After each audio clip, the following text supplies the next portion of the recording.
नमस्कार, आप देख रहे हैं दी लालटेन और दी लालटेन में मैं हूं आपके साथ अमनदीप। हर बार की तरह इस बार भी राजधानी रायपुर के हृदय स्थल बूढ़ा तालाब पर मौजूद हूं और दी लालटेन की टीम एक बार फिर पहुंची है कोरोना योद्धाओं के बीच, जो 43वें दिन से लगातार अपने अस्तित्व की लड़ाई लड़ते हुए आज बूढ़ा तालाब पर मौजूद हैं। एक विजुअल दिखाता हूं आप सभी को। ये आप टेंट देख सकते हैं। आज प्रदर्शन का 43वां दिन है और 43वें दिन ये जो कोरोना योद्धाओं का आशियाना है, आप वीडियो फुटेज के माध्यम से दिख सकते हैं। बहुत प्रकार के नारे लगे हैं यहाँ पर। आर या पार, नियमित इस बार, कोरोना योद्धाओं के नारे हैं ये, जो सरकार से नियमितीकरण की गुहार लगा रहे हैं। एक आप पीपीपी किट भी देख सकते हैं सामने। ये वही पीपीटी किट है, जब देश पहली और दूसरी लहर से प्रताड़ित था तब कोरोना योद्धा इसी पीपीटी किट को पहनकर अस्पतालों में सेवा दे रहे थे। हमारे साथ बातचीत करने के लिए बहुत सारे कोरोना योद्धाएं हैं। उनसे बातचीत करते हैं कि प्रदर्शन के 43वें दिन किस प्रकार की समस्याएं देखने को मिल रही हैं। क्या सरकार का कोई प्रतिनिधि इनसे बातचीत करने के लिए आया है या नहीं, इस प्रकार की बातें हम कोरोना योद्धा से करते हैं। मैं कैमरा पर्सन से चाहूँगा कि सबसे पहले तो कोरोना योद्धाओं का ये जो आशियाना है, ये सबसे पहले हमारे दर्शकों को दिखाएं। ये वही कोरोना योद्धा हैं, जब देश पहली और दूसरी लहर से प्रताड़ित था तब ये कोरोना योद्धा सेवा हेतु अस्पतालों में डटे हुए थे। कोरोना योद्धाओं से बातचीत करते हैं। मेरे पीछे आप देख सकते हैं बहुत सारे लोग यहाँ पर बैठे हैं, युवतियाँ बैठी हुई हैं, नर्सेज हैं और बगल में भाई बैठे हुए हैं जो अलग अलग पोस्ट में काम कर रहे थे कोरोना ड्यूटी के समय। ये वही कोरोना योद्धा हैं जिसे कुछ साल पहले सरकार ने संविदा भर्ती निकाल कर इन्हें कोरोना योद्धा कहा था। आइए उनसे बातचीत करते हैं कि किस किस प्रकार की समस्याएं आज प्रदर्शन के 43वें दिन उन्हें देखने के लिए मिलती हैं। क्या नाम है आपका? सदवती कश्यप। मैं देख रहा हूँ आपके हाथों में कुछ ड्रिप लगा हुआ है, आप बताइए क्या हुआ था आपको? सर, हम लोग 43वें दिन से यहाँ पे धरना प्रदर्शन कर रहे हैं और ना मेरा तबीयत खराब हो गया था। अच्छा, अभी कैसी हैं आप? अभी थोड़ा ठीक हूँ सर। प्रदर्शन लगातार जारी है? हाँ, जारी है प्रदर्शन लगातार, लेकिन हमारा एक ही मांग है, नियमितीकरण। लेकिन सरकार हमारा बात को नहीं सुन रहा है। कौन से ज़िले से हैं आप? बस्तर। अच्छा, बस्तर से हैं आप। और भी कोरोना योद्धा हैं, उनसे भी बातचीत करते हैं। क्या नाम है आपका? जी, मेरा नाम अनीता राठौर है। सर, हम सभी कोरोना योद्धाएं हैं जो 43 दिन से यहाँ पर धरना प्रदर्शन के लिए बैठे हुए हैं, सिर्फ एक मांग को लेकर कि हमें निरंतर कार्य पर रखा जाए। सरकार कहती है कि बेटी पढ़ाओ बेटी बचाओ, लेकिन हम तो उसी देश की बेटियां हैं, हम भी तो छत्तीसगढ़ की बेटियां हैं, हम भी तो पढ़ लिख के आज यहाँ तक आए हैं। लेकिन सरकार हमें क्या दे रही है? यहाँ पर धरना प्रदर्शन में बैठा रही है, हमें बेरोजगारी दे रही है। हर जगह कहा जाता है हमारे जॉब के लिए कि फंड नहीं है, तो आखिर नई वैकेंसीज निकाल क्यों रहे हैं? उस वैकेंसीज में जो स्टाफ लेंगे उनको सैलरी कहाँ से देंगे? उनके लिए फंड कहाँ से आएगा? अभी हमारे टीएस बाबा कहते हैं कि नई स्वास्थ्य विभाग के लिए वैकेंसीज निकाली जाएगी, नई जगह सीएचसी पीएचसी में बहुत सारे आईसीयू भी बनवाने वाले हैं, तो उसमें काम कौन करेगा? वहाँ पर भी मानव संसाधन की ज़रूरत पड़ेगी, तो उसमें हमें निकाल कर दूसरी भर्ती है क्यों? हम उस चीज़ को डिज़र्व करते हैं। हम कोरोना में इतनी मेहनत करके सेवाएं दिए हैं, हमने सरकार का साथ दिया, लेकिन आज हमें ज़रूरत है सरकार की, तो वो हमारे साथ ऐसा अन्याय और धोखा क्यों? एक बात और सामने निकल कर आती है कि अभी कुछ दिन पहले बहुत बड़ा बयान आया था सामने से। कोरोना योद्धाओं का ऐसा कहना था कि हिंसा का मार्ग चुनने वालों को रोजगार और सेवा का मार्ग चुनने वाले बेरोजगार। बहुत सारी बातें सामने निकल कर आती हैं। और भी कोरोना योद्धा, उनसे भी बातचीत करते हैं। क्या नाम है आपका? निधि शर्मा। कहाँ से हैं आप? जिला बीजापुर से। किन प्रकार की समस्याओं को लेकर आप यहाँ पर बैठी हुई हैं?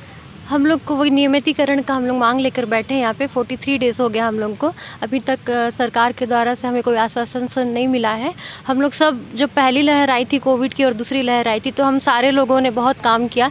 तब सरकार ने हम सबको बहुत सहारा, बहुत हमारा नाम बड़ाई किया कि ये कोविड वॉरियर है, हमारे ऊपर फूल फेंके। पर जब सरकार का काम हो गया है तो अब हम लोगों को बाहर का रास्ता दिखा दिया। हम यहाँ पे 43 डेज़ से बैठे हैं, लेकिन कोई एक आकर हमें ये नहीं पूछ रहा है कि आप कैसे हो, आपकी तबीयत कैसी है। जैसे आप यहाँ पे देख रहे हैं, हमारे साथी कई लोग एडमिट भी हुए हॉस्पिटल में, कई लोगों की तबीयत ख़राब है, लेकिन यहाँ पे कोई भी एक ऐसा नहीं है कि हम वापस घर चले जाएंगे। यहाँ पे सारे लोग डट कर बैठे हैं, अपनी हक की बात कर रहे हैं, अपनी नियमितीकरण की बात कर रहे हैं, मगर कोई भी सरकार के द्वारा, छत्तीसगढ़ सरकार के द्वारा कोई भी ऐसा नहीं है जो आकर हमारी स्थिति पूछे, हमारी बातें सुने और हमारा हाल पूछे।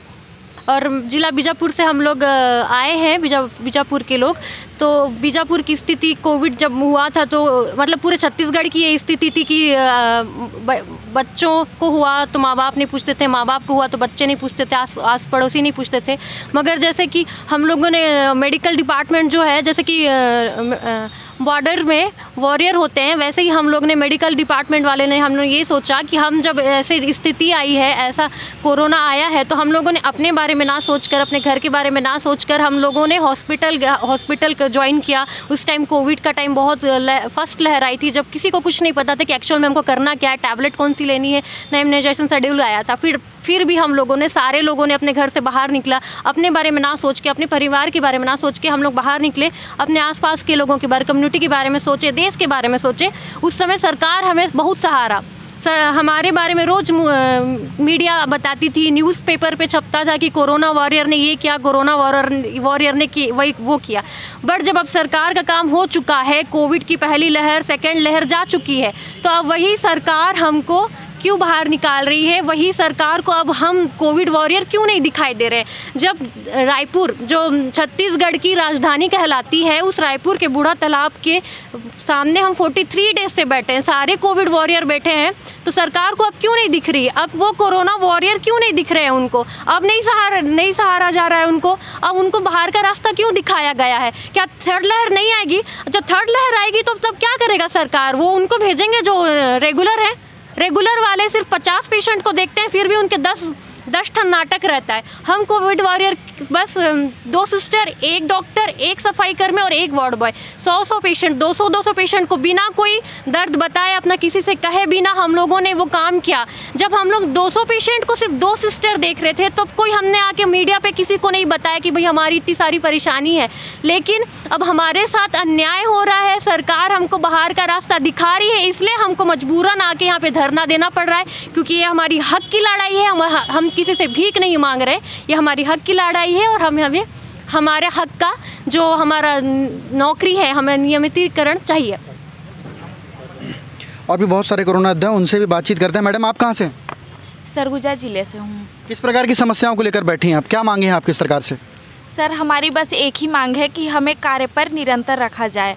जैसे कि आप देख रहे हैं, हम लोग 43 डेज से यहाँ पे बैठे हुए हैं, लेकिन सरकार की तरफ से कोई भी यहाँ हमें पूछने भी नहीं आया है। हमारे बहुत सारे साथी बीमार भी थे, हॉस्पिटल में एडमिट भी हुए थे, उसके बाद डिस्चार्ज होके अभी ही आए हैं, फिर भी हमें कोई पूछने नहीं आया है अभी तक। हमारी बस एक ही मांग है कि हमें कार्य पर निरंतर रखा जाए। एक और कोरोना योद्धा अपने अस्तित्व की लड़ाई लड़ते हुए आज रायपुर बूढ़ा तालाब पर मौजूद हैं। आपने देखा कि कितनी भारी संख्या में यहाँ पर युवतियाँ, साथ साथ में युवक भी मौजूद हैं। उनसे भी बातचीत करते हैं। हमारे साथ बातचीत करने के लिए कोरोना योद्धा के रूप में आप देख सकते हैं कितने सारे युवा यहाँ पर बैठे हुए हैं। ये भी युवा कोरोना योद्धा हैं और किस प्रकार की समस्याओं का सामना इन्हें राजधानी रायपुर में करना पड़ रहा है। बातचीत करते हैं। क्या नाम है भैया आपका? उमेश जायसवाल। और देखिए, समस्याएं बहुत हैं, समस्याओं का तो अंबार है, लेकिन कोविड वॉरियर समस्याओं से कोरोना काल के दौरान भी जूझे हैं, आज भी जूझ रहे हैं।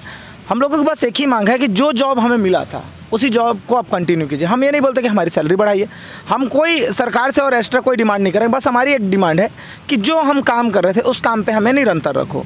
क्योंकि देखिए, कोरोना की पहली और दूसरी लहर तो ख़त्म हो गई है समझिए, क्योंकि कोरोना नियंत्रण में है, लेकिन सरकार तीसरी लहर की जब बात कर रही है तो कोरोना योद्धाओं को बाहर का रास्ता क्यों दिखा रहे हैं। मेरा सरकार से सवाल है कि अगर वो तीसरी लहर की तैयारियां कर रहे हैं तो कैसी तैयारियां हैं, क्योंकि कोरोना योद्धा जब नहीं रहेंगे, कोविड वॉरियर ही नहीं रहेंगे, जो कोरोना की पहली और दूसरी लहर में जिन्होंने मोर्चा संभाला वही नहीं रहेंगे, तो जो मानव संसाधन ही नहीं रहेगा तो बाकी संसाधन से कैसे कोरोना की लड़ाई जीत जा सकती है।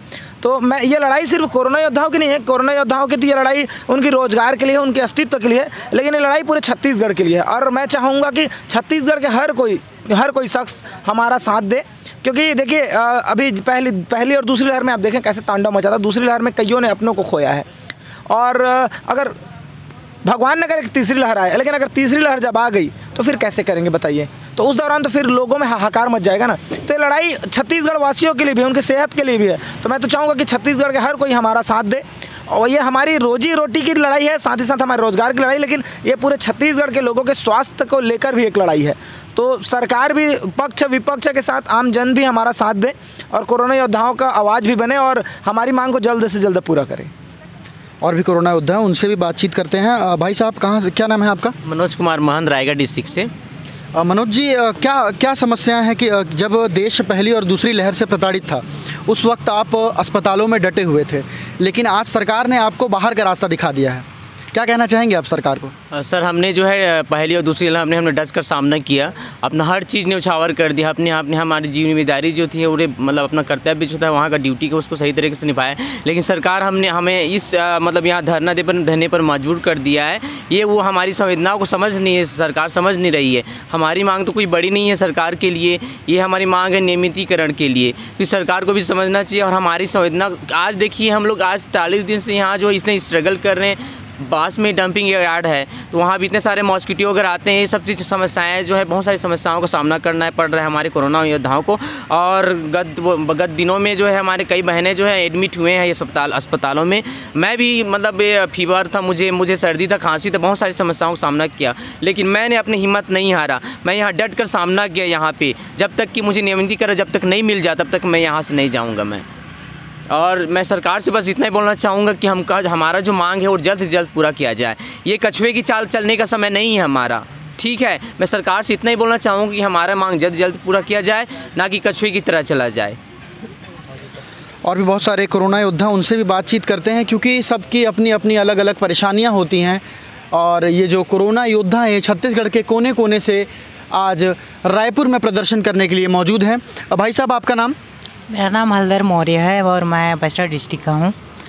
और सरकार से मैं यही कहना चाहता हूँ कि जितने भी हम लोग कोविड वॉरियर हैं 43वां दिन से धरना प्रदर्शन पर डटे हुए हैं, और सरकार से मैं यही कहना चाहता हूँ कि हम लोग का जितने भी कोविड वॉरियर हैं सबको नियमितीकरण मतलब हो, बस सरकार से यही मैं गुहार लगाना चाहता हूँ। अच्छा, आंदोलन का ये देखने वाली बात ये होती है कि आंदोलन का आज 43वां दिन है और इतने दिन के बाद भी अगर सरकार ने कोरोना योद्धाओं की गुहार नहीं सुनी है।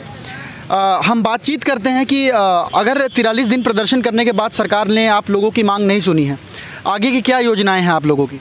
देखिए, अगर सरकार हमारी बात 43 दिन तो हो चुका है, हालांकि सरकार ने कमेटी गठित की है, लेकिन कमेटियों छत्तीसगढ़ में कई कमेटियां बनती हैं और कमेटियों का फैसला नहीं आता, इसलिए हम इंतज़ार कर रहे हैं। क्योंकि 17 तारीख को कमेटी जो है उनका एक लिस्ट जारी हुआ था, हम 17 तारीख तक इंतज़ार करेंगे और उसके बाद अगर नहीं माने तो हम सीधा जो है भूख हड़ताल पर बैठेंगे। पहले क्रमिक भूख हड़ताल पर बैठेंगे, उसके बाद भी मांग नहीं पूरी हुई तो हम आमरण अनशन पर बैठेंगे, जल सत्याग्रह करेंगे। आंदोलन हमारा उग्र रहेगा और चाहे आमरण अनशन पर भी, जब आमरण अनशन पर भी हमें बैठना क्यों न पड़े, हम आमरण अनशन पर भी बैठेंगे। जब तक हमारी मांग पूरी नहीं होगी तब तक हम यहीं पर डटे रहेंगे। हमने बात की है कोरोना योद्धाओं से, कोरोना योद्धाओं के रूप में युवक हैं यहाँ, युवतियाँ हैं, सभी से बातचीत की है हमने। और प्रदर्शन का आज 43वें दिन के बाद भी सरकार का कोई भी प्रतिनिधि यहाँ पर उपस्थित ना होना सरकार की दूरदर्शिता को दिखाता है। कैमरा पर्सन अर्पित वर्मा के साथ अमनदीप, दी लालटेन, रायपुर।